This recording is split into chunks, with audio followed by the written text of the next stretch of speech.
नमस्कार, स्वागत है आपका। मैं हूं आपके साथ सपना दीपक मंतेशिया। बुलेटिन का आगाज करेंगे। झारखंड के मुख्यमंत्री हेमंत सोरेन में पूर्वी क्षेत्रीय परिषद की 27वीं बैठक में राज्य की ओर से 31 प्रमुख मांगे केंद्र के समक्ष रखी थी। उन्होंने कोल कंपनियों में से एक का 1,40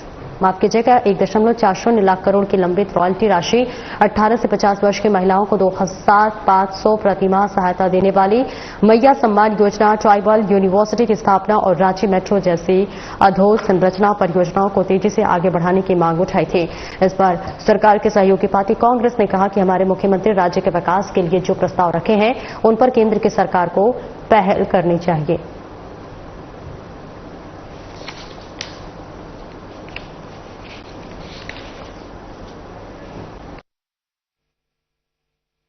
मुख्यमंत्री जी ने मांग रखा, मुख्यमंत्री जी ने हमारा 1,40,000 करोड़ रुपया था, वो बोले वो हमको दीजिए, वो हमारा है, अधिकार का पैसा है।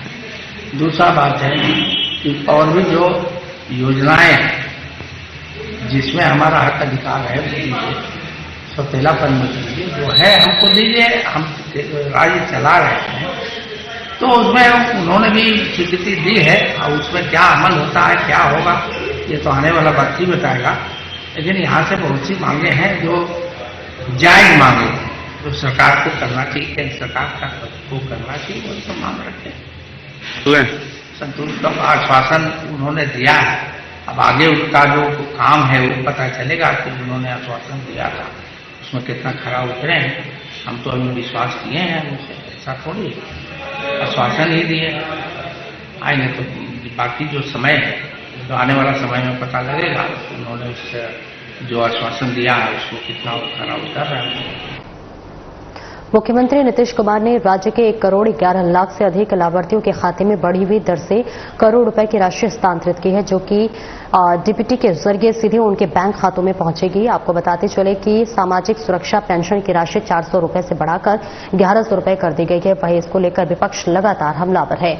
आरजेडी के प्रदेश प्रवक्ता एजाज अहमद ने इसे लेकर नीतीश कुमार पर तंज कसा है।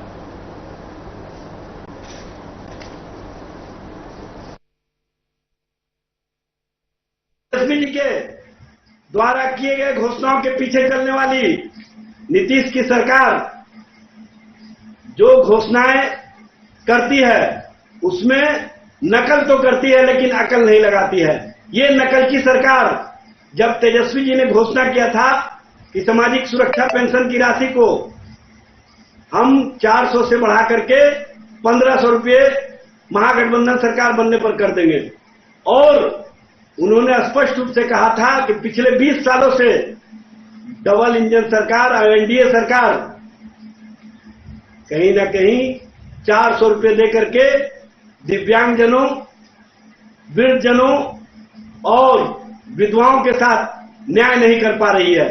हम जैसे ही सरकार में आएंगे, तेजस्वी जी ने स्पष्ट रूप से कहा था कि हम 400 से बढ़ाकर 1,500 रुपये कर देंगे। कांग्रेस के वरिष्ठ नेता और पूर्व मंत्री चंद्रशेखर दुबे उर्फ ददाई दुबे के निधन के बाद कांग्रेस कार्यालय लाया गया, जहां पर श्रद्धा के साथ उनके पार्थिव शरीर पर पुष्प अर्पित कर श्रद्धांजलि दी गई। इस मौके पर प्रदेश कांग्रेस अध्यक्ष केशव महतो कमलेश, झारखंड के स्वास्थ्य मंत्री डॉक्टर इरफान अंसारी, ग्रामीण विकास मंत्री दीपिका पांडे सिंह समेत कई विधायक समेत कांग्रेस के नेता उपस्थित हुए।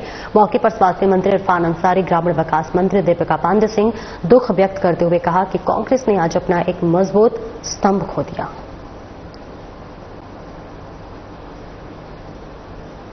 आदरणीय ददाई दुबे जी सिर्फ एक बहुत बड़े नेता नहीं, बल्कि यहाँ जो भी आप लोग को दिख रहे हैं और पूरे झारखंड में दूर दराज इलाकों से उनसे जो लोग जुड़े हुए थे, उनसे बहुत भावात्मक रूप से जुड़े हुए थे और बहुत आत्मीय तौर पर उनका जुड़ाव था। नहीं मेरे पेरेंट्स के लिए भी वो एक गार्जियन के तरह थे और बराबर उनका घर पे भी आना जाना। आज राज्य ने मुझे लगता है एक ऐसा नेता खोजा है जो सभी समाज वर्ग की आवाज बहुत ताकत से उठाते थे, और मजदूरों के लिए जो उन्होंने किया मुझे लगता है वो झारखंड के देश के मूवमेंट के माध्यम से उनसे जुड़े हुए थे। उनके लिए क्षति की कोई पूर्ति नहीं हो सकती है। हम लोगों की पूरी संवेदना उनके परिवार के साथ हम लोग सभी कांग्रेस परिवार के लोग उनको मान सम्मान के साथ विदाई देने के लिए आए। जब मैं पहली बार चुनाव लड़ा तो मेरे टिकट दिलाने में उनकी बहुत बड़ी भूमिका रही। मेरे पिताजी के साथ वो लगातार एक साथ एक घर में रहते थे हम लोग, मतलब बेटा से भी ज़्यादा मुझे मानते थे। और जब ये घटना कल मालूम चला कि वो नहीं रहे तो निश्चित तौर पर बहुत दुखदायी खबर मुझे मिला है। और मैं कह सकता हूँ कि झारखंड के लिए बहुत बड़ी क्षति है। उनकी तरह मिलनसार नेता मैंने देखा नहीं आज तक। सम्मानित नेता थे वो, गरीबों के मसीहा थे, मजदूरों के मसीहा थे। और जब वो पहली बार सांसद बने तो मैं सुगान साहब भी सांसद बने थे। पार्लियामेंट जब हम लोग गए पहली बार तो जिस अंदाज में उनका प्रवेश हुआ, मैडम सोनिया गांधी जी ने उनको बुलाकर वहीं पूछा क्या है, तो हमें लगता है कि उनका कमी जो है लोग भरपाई नहीं कर पाएंगे। और आज मैं भी काफ़ी मर्माहत हूँ, कांग्रेस पार्टी मर्माहत है। और मेरे वालिद साहब फुरकान साहब जो रात से ही सदमे में कुछ खाए भी नहीं, तो परिवार में बहुत बड़ा लॉस है। झारखंड कांग्रेस में गुटबाजी अपने चरम पर है। पार्टी के बड़े बड़े नेता एक दूसरे की टांग खींचने में लगे हुए हैं। कुछ ऐसा ही गुरुवार को कांग्रेस पॉलिटिकल अफेयर्स कमेटी की बैठक के दौरान हुआ, जब पूर्व सांसद फुरकान अंसारी और पूर्व मंत्री सहपाठी के कार्यकारी अध्यक्ष बंधु तिर्की आपस में भिड़ गए और पेसा कानून को लेकर दोनों के बीच काफी देर तक बकझक होती रही। और इस दौरान बैठक में प्रदेश प्रभारी के राजू के और प्रदेश कांग्रेस अध्यक्ष केशव महतो, कमलेश दोनों मौजूद थे और दोनों चुपचाप पार्टी के वरिष्ठ नेताओं के बीच बकझक को सुनते रहे। बैठक में बंधु तिर्की ने पेसा कानून का मुद्दा उठाया और कहा कि पार्टी में ही कुछ जयवचंद हैं जो पेसा कानून लागू करने के बाधक बन रहे हैं।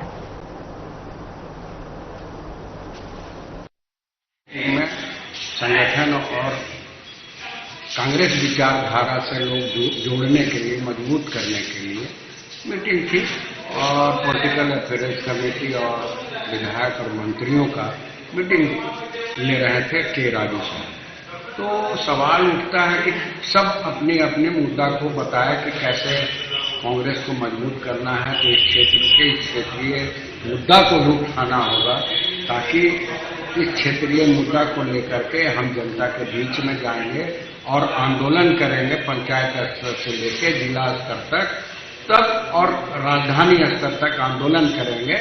तो हमारा कांग्रेस के विचारधारा को लोग समझेंगे और कांग्रेस के विचारधारा से लोग जुड़ेंगे और कांग्रेस को मजबूत करेंगे।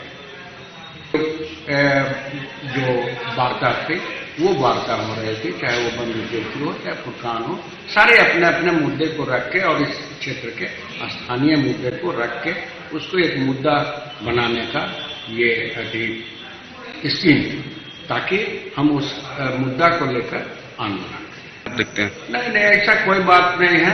देखिए, वाद विवाद होता है, वाद विवाद में भिड़ना नहीं कहा जाता है। सब अपने अपने विचार को रखते हैं और फुरकान अंसारी भी अपना विचार को रखे और बंधु तिर्की भी अपना विचार को रखे। तो वो सारे विचार को रखने के बाद उसमें गहन चिंतन मनन के बाद मुद्दा बनती है। और वही समस्तीपुर जिला जेठू ने पंचायत स्तरीय बूथ कमेटी की बैठक आयोजित की, जिसमें आगामी विधानसभा चुनाव की तैयारी पर चर्चा की गई। इस मौके पर पूर्व सांसद अश्वमेघ देवी, तारिक रहमान, बॉबी सहित अन्य लोग मौजूद रहे। वही बैठक के संबंध में पूर्व सांसद ने कहा कि इस मुख्य उद्देश्य मतदाताओं को जागरूक कर सीएम नीतीश कुमार द्वारा किए गए कार्यों को बताना, साथ ही मतदान प्रतिशत को बढ़ाना है।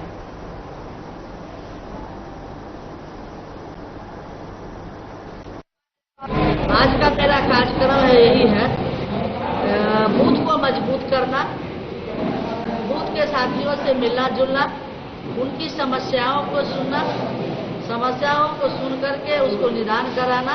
क्योंकि अभी 2 महीना समय है, हम लोग जो होने वाला काम होगा हम लोग काम करेंगे। अपने जनता से, अपने वोटरों से रूबरू होना, इसके लिए आज बैठक हम लोग बुलाए। जो 10 उम्मीदवार यहाँ पे है, हम लोग का जो यहाँ पे हम लोग का विजन जो है, काम करने का जो तरीका है, हम लोग जनता से अपील करते हैं नीतीश कुमार जी के काम को देखते हुए, उस विकास पुरुष, युग पुरुष की कामों को देखते हुए 10 में 10 सीट हम लोग एनडीए को दें, जदयू के नाम पर जिताएं और नीतीश कुमार जी की सरकार पुनः फिर से 225 से बनाए। बिहार विधानसभा चुनाव जैसे जैसे नजदीक आता दिख रहा है, वैसे वैसे सभी राजनीतिक पार्टियां अपने प्रचार प्रसार में जुटी नजर आ रही हैं। वहां विभिन्न राजनीतिक दल के नेता अपनी अपनी प्रतिक्रिया भी दे रहे हैं। इस बीच समस्तीपुर संवाददाता अफरोज आलम ने जदयू के वरिष्ठ नेता तारिक रहमान बॉबी से खास बातचीत की। बातचीत के दौरान तारिक रहमान ने क्या कुछ कहा, सुनिए। जदयू के वरिष्ठ नेता है तारिक रहमान बॉबी, हम उनसे जानने की कोशिश करेंगे क्योंकि अभी जो है धर्मपुर स्थित जो है आर्यन उत्सव विवाह भवन में जो है इन्होंने मतदाता सूची का जो है ये कार्यक्रम जो है रखा था। आज पूर्व सांसद जो हमारी अश्वेत देवी है तो वो भी मौजूद थी। हम उनसे जानने की कोशिश करेंगे कि आखिर ये नौबत क्यों आई जो है यहाँ मतदाता सूची में जो है नाम होने के बावजूद भी जो है ऐसा नौबत जो आया, ये नौबत क्यों आई जो है। भाभी जी ये बताइए कि ये ऐसा नौबत क्यों आ गया जो है आप लोगों से, जो अब बिहार विधानसभा चुनाव जो है नजदीक आने वाला है, 3 महीना बचा हुआ है, लेकिन ऐसा नौबत आ गया जो है। ये एक्चुअली क्या है कि मतदाता सूची के लिए बैठक नहीं है, ये पार्टी के द्वारा जो प्रत्येक वार्ड का जो बूथ है उसकी जो बूथ कमेटी बनाई गई थी, उस बूथ कमेटी वार्ड स्तरीय पंचायत स्तरीय बूथ कमेटी की बैठक थी जो प्रदेश द्वारा निर्धारित है। ये किसी बॉबी का या देवी जी का किसी का व्यक्तिगत प्रोग्राम नहीं था, ये प्रोग्राम था जो हमारे पार्टी के द्वारा हम लोगों के वर्कर को, हम लोग के जो नेता को बूथ स्तरीय बूथ पे जो जिम्मेवारी दी गई थी उसमें कितने लोग एक्टिव हैं, एक्टिव नहीं हैं, जीवित है नहीं है, उसकी समीक्षा की है। हमारे नेता नीतीश कुमार जी हैं, सिंगल नेता हमारे नेता विजय कुमार चौधरी जी हैं, नेता अशोक चौधरी जी हैं, हमारे नेता संजय झा जी हैं, धर्म सिंह जी हैं। उन लोग के विचार से ही उनको कैंडिडेट बनता है ना, एक आदमी की पार्टी से नहीं। पार्टी देखा जाएगा विधानसभा चुनाव की जो है कि एनडीए जो है समस्तीपुर से जो है किनको जो है चुनाव लड़ाती है, और ये देखने वाली बात होगी अब, क्योंकि जो भोला टाकी आरोपी और मुक्तापुर आरोपी का जो मामला जो है सामने खुलकर आ रहा था, उसमें जो है अब ये देखने वाली बात है कि समस्तीपुर की जनता जो है अब क्या करती है। अफरोज आलम, साधना न्यूज, समस्तीपुर। विश्व जनसंख्या दिवस के अवसर पर सरायकेला सदर अस्पताल में जनसंख्या नियंत्रण पखवाड़ा का आयोजन किया गया। सदर अस्पताल परिसर में आयोजित कार्यक्रम का औपचारिक शुभारंभ उपायुक्त नीतीश कुमार सिंह की अध्यक्षता में किया गया। मौके पर विभिन्न क्षेत्रों में बेहतर चिकित्सा सेवा प्रदान करने और लक्ष्य प्राप्ति की दिशा में उत्कृष्ट कार्य करने वाले चिकित्सकों, स्वास्थ्य कर्मियों को प्रशस्ति पत्र और मोमेंटो प्रदान कर सम्मानित किया गया। वहीं अपने संबोधन में उपायुक्त ने कहा कि जनसंख्या वृद्धि न केवल भारत बल्कि वैश्विक स्तर पर एक गंभीर समस्या के रूप में सामने आई है।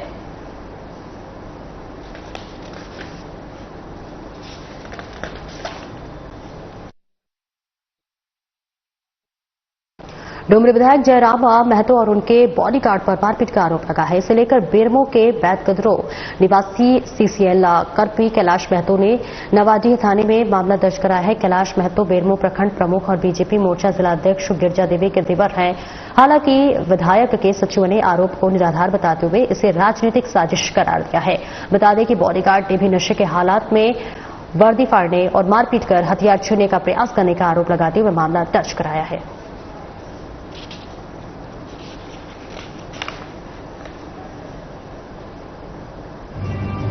टर्निंग में जो है गाड़ी जो खराब हो गया है ना, खराब हो गया, टर्निंग में खराब हो गया। तो उसी बीच विपरीत दिशा से आ रहा था 2-3 गाड़ी, तो कोई बोला गाड़ी में से कि नहीं जयराम महतो का गाड़ी है, डुमरी विधायक का, जो बोर्ड लगा हुआ था। उसके बाद उसके 2 बॉडीगार्ड उतरा और बोला गाड़ी क्यों खड़ा है। हम लोग बोल रहे हैं कि गाड़ी इसलिए खड़ा है, गाड़ी खराब हो गया है। तो यही मामला है। सादा स्कॉर्पियो से जयराम महतो खुद निकला अपने खुद समय। उसके बाद बोलता है कि तुम बहुत बोल रहे हो। तो बोले नहीं माननीय विधायक जी ऐसा बात नहीं है, हम लोग गाड़ी खराब है ना, आप मदद कीजिए, चाहे हम लोग अपने कर लेंगे। बोले नहीं तुम बहुत बोल रहे हो। तो उसी बीच में एक झाप जो है जयराम महतो खुद हमको लेफ्ट साइड में मारा कस के। तो हम जो है उसके बाद उसके जितने बॉडीगार्ड लोग हैं और उसके समर्थक लोग हम पर सब टूट पड़ा। और देश में जनसंख्या कानून को लेकर जिला उपायुक्त कार्यालय के समक्ष राष्ट्रीय हिंदू फ्रंट के बैनर तले एक दिवसीय धरना किया गया, जिसकी अध्यक्षता बीजेपी नेता विक्रम महतो ने की। इस दौरान बीजेपी नेता विक्रम महतो ने कहा कि सरकार को जरूरत है कि देश में सख्ती से जनसंख्या नियंत्रण कानून को लागू करे। आपको बता दें कि अन्य वक्ताओं ने भी जनसंख्या नियंत्रण को जल्द से जल्द लागू करने की मांग की।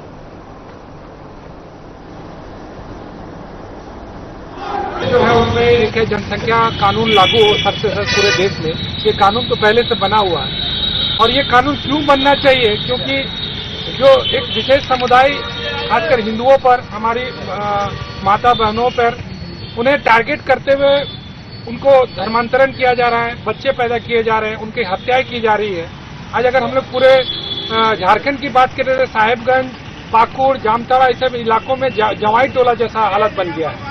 तो अगर ये कानून अगर नहीं लागू होता है, हम दो, हमारे दो और सबके दो, अभी ये हो गया है कि हम जो सनातनी या हिंदू कहें वो एक पर सीमित हो गए हैं। आबादी हमारे हिंदुओं से अलावा दूसरे समुदाय में अल्पसंख्यकों की ज्यादा यहाँ पे आबादी बढ़ रही है और आबादी के नाते आज हमारे भारत की अर्थव्यवस्था में दिक्कत है। ऐसे सभी विषयों को लेकर हम लोग सबकी एक नारा है हमारे जनसंख्या समाधान फाउंडेशन का, हम दो हमारे दो, ये पूरे भारत के हर एक समुदाय के सब लोगों को लागू है। नालंदा जिले के बिहार शरीफ में एक ऐसा अनोखा मंदिर जहां श्रद्धालुओं द्वारा लंगोट चढ़ाया जाता है, साथ ही भक्तों के बीच प्रसाद के रूप में भी लंगोट का वितरण किया जाता है। आपको बता दें कि बिहार शरीफ मुख्यालय में से महज 3 किलोमीटर की दूरी पर स्थित बाबा बड़े राम अखाड़ा का मंदिर है, जहां हर साल गुरु पूर्णिमा के दिन से लंगोट तर्पण मेला का आयोजन किया जाता है। मेला की शुरुआत में बाबा बड़े राम के समाधि पर सबसे पहले प्रशासन द्वारा लंगोट चढ़ाया जाता है। बताया गया है कि बाबा मणिराम की समाधि लगभग 800 साल पुरानी है और यहां 1952 से ही लंगोट चढ़ाने की परंपरा चली आ रही है।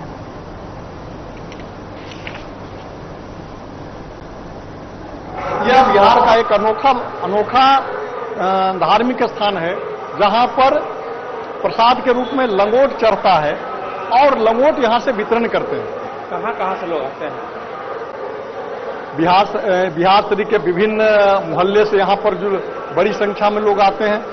नालंदा जिले के कोने कोने से सभी प्रखंडों से लोग यहाँ पर इस लंगोट अर्पण के समय में आते हैं। यही नहीं, जो बाबा धाम से लोग आते हैं लौटकर राजगीर आते हैं, राजगीर के बाद यहाँ जो है अब बाबा मणिराम के अखाड़ा का दर्शन करने के लिए बिहार के विभिन्न कोनों से नहीं बल्कि अन्य स्टेट के भी लोग जो यहाँ राजगीर आते हैं, अब उनकी संख्या यहाँ पर बढ़ी है। दुनिया का ही पहला मंदिर है जिस मंदिर में प्रसाद न चढ़कर बाबा को लंगोट अर्पित किया जाता है।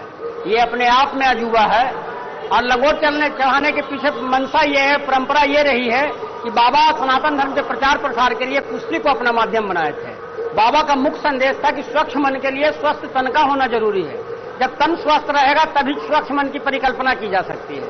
इस नाते बाबा को हम गुरु भी माने और गुरु पूर्णिमा से यह मेला आरंभ होता है, इसलिए कि बाबा को हम लंगोट अर्पित करते हैं। श्रावणी मेले के अवसर पर हजारीबाग वासियों के लिए एक महत्वपूर्ण सौगात रेलवे ने दी है। बता दें कि दक्षिण पूर्व रेलवे द्वारा रांची और भागलपुर के बीच चलाई जा रही श्रावणी मेला स्पेशल ट्रेन का संचालन प्रारंभ किया गया है और साथ ही इस विशेष ट्रेन का ठहराव हजारीबाग टाउन स्टेशन पर दोनों दिशाओं से सुनिश्चित किया गया है। इससे देवघर जाने वाले श्रद्धालुओं के बीच एक बड़ी सुविधा होगी और ये विशेष सेवा 10 जुलाई से 11 अगस्त 2025 तक जारी रहेगी। आपको बता दें कि हजारीबाग सदर विधायक प्रदीप प्रसाद ने हजारीबाग टाउन स्टेशन पर हरी झंडी दिखाकर ट्रेन को रवाना किया।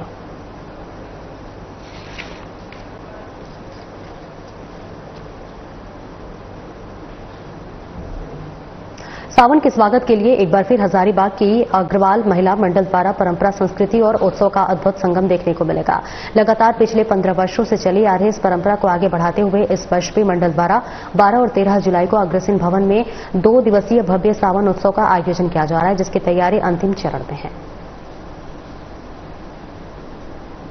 महिला मंडल के द्वारा सावन महोत्सव किया जा रहा है, जिसमें क्या हमारे बाहर से कई स्टॉल्स बाहर की है और लोकल के तो है ही, जिसमें तरह तरह की राखियां के डिजाइन, बुटीक वाले डिजाइन है, गिफ्ट आइटम है, लड्डू गोपाल के ड्रेस, लड्डू गोपाल के आभूषण और कुर्ती के बुटीक स्टाइल के की और भी वेलनेस। खबरों में आगे बढ़ेंगे, जहां चतरा जिले में डेंगू ने धीरे धीरे अपने पैर पसारने शुरू कर दिए हैं और अब तक कुल 6 लोगों में डेंगू संक्रमण की पुष्टि हो चुकी है, जिससे स्वास्थ्य महकमे में हड़कंप मच गया। सबसे चिंता की बात यह है कि जवाहर नवोदय विद्यालय परिसर में डेंगू मच्छर का लार्वा पाया गया है। इससे बच्चों की सुरक्षा को लेकर भी सवाल उठने लगे हैं। वहीं डेंगू के बढ़ते मामलों को देखते हुए स्वास्थ्य विभाग की ओर से गांव और शहर दोनों क्षेत्रों में जागरूकता अभियान चलाया जा रहा है। लोगों को बताया जा रहा है कि किस प्रकार से साफ सफाई रखकर और जमा पानी को हटाकर मच्छर के प्रजनन को रोका जा सकता है। जैसा हम लोग देख रहे हैं, बरसात शुरू हो चुका है और जगह जगह वाटर लॉगिंग हो रहा है, जिसमें कि मच्छर पनपते हैं, उसके लार्वा पनपते हैं और एडीज मच्छर का भी अभी सर्वेक्षण के दौरान कई स्कूलों में समय मिला है। तो हम लोग को इसके लिए सावधान रहने की जरूरत है और अवेयरनेस बढ़ाने की जरूरत है।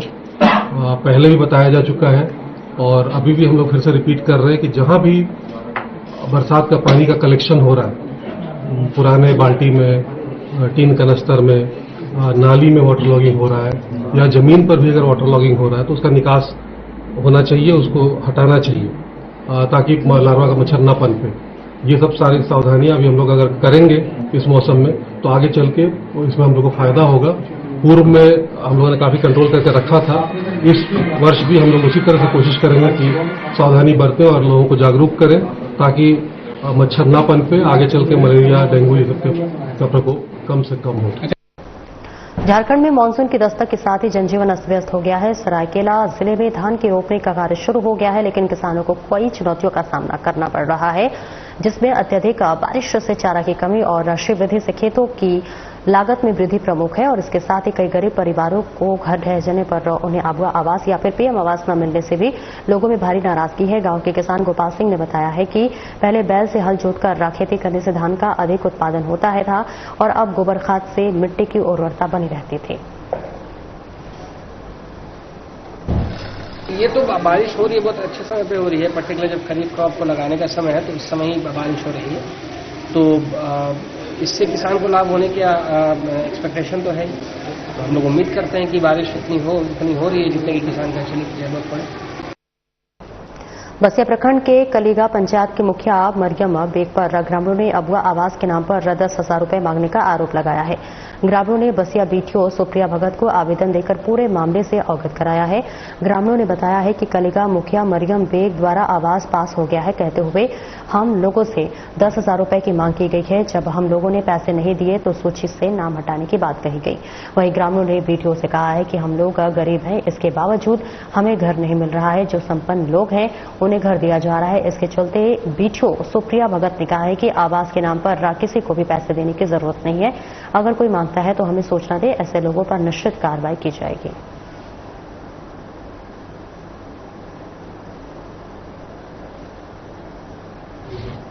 घर है कही के हाँ कहलक चले सही ठेपा कही दिली, उसके बाद पैसा मांगलक तो पैसा नाखे कहली हल हमके घरे नहीं दिलक और एखन तो घर होना थे और पैसा 10,000 मांगत रहे। मुखिया का नाम मरियम बेग काम किलगा हर दूरा नहीं भेटा थे से कर, लेकिन हमारे मुखिया तो हमें के नहीं दिलक तखन वीडियो ठनाई रही तो अथी 10,000 पैसा देती हल घर बन तक, लेकिन 10,000 पैसा नहीं देली से घर हमार नहीं बन लगी नाए रही घर नहीं देते मुखिया होने से कहीं ने हमें घर काले नहीं दे नहीं दिलक कच्चा मांगलक हमें कच्चा नहीं दिली। कितना पैसा मांगलक? 10,000 मांगत है तो मैं कहलो नहीं पारबू कहलो कहाँ से पारूं बुढ़ी आदमी में कहाँ कच्चा फेंकी। कलीगा पंचायत से कुछ लाभुक आए थे, उनके द्वारा ये सूचना दी गई है कि वहाँ की मुखिया के द्वारा उनसे कुछ अवैध मांग की गई है, तो उस बारे में जानकारी मिली है तो जांच किया जाएगा और जांच करने के बाद जो नियमानुसार कार्रवाई है वो की जाएगी। हजारीबाग में भारी बारिश के बाद जगह जगह पर जलभराव की स्थिति उत्पन्न हो गई है। हजारीबाग के रिहायशी इलाके भी इससे अछूते नहीं दिखाई दे रहे हैं। लोगों के घरों में पानी घुस गया है और जिसमें लोग खासा परेशान हैं। आपको बताते चले कि स्थानीय लोग इसके लिए नगर निगम को दोषी मान रहे हैं। स्थानीय किसान भी बताते हैं कि हमें गौ पालन करने में भी काफी परेशानी हो रही है, तो वहीं दूसरी तरफ हमारी फसल भी बर्बाद होती दिख रही है। जिला प्रशासन से लोगों ने मांग की है कि तत्काल जल जमाव से राहत दिलाने का काम किया जाए। तो हम लोग को तो लग रहा है जल प्रलय आ गया है और सबसे बड़ी बात है कि प्रशासन की तैयारी रहती नहीं है इसके बारे में कुछ भी। और जितना भी प्राकृतिक स्रोत था जहाँ से पानी निकासी हो जाती थी वो सब का अतिक्रमण हो गया। समय रहते अगर ना हो इसका इलाज तो झेलना पड़ेगा और सब शहरवासियों को झेलना पड़ेगा। और नगर निगम का तो कहना ही मुश्किल है, अभी नरक बना हुआ है। तो देखिए हमारा जो भी फसल लगा हुआ था वो सब खराब हो गया। हमारे पशु हैं उनको भी परेशानी हो रही है। फिलहाल इस बुलेटिन में इतना ही। नमस्कार।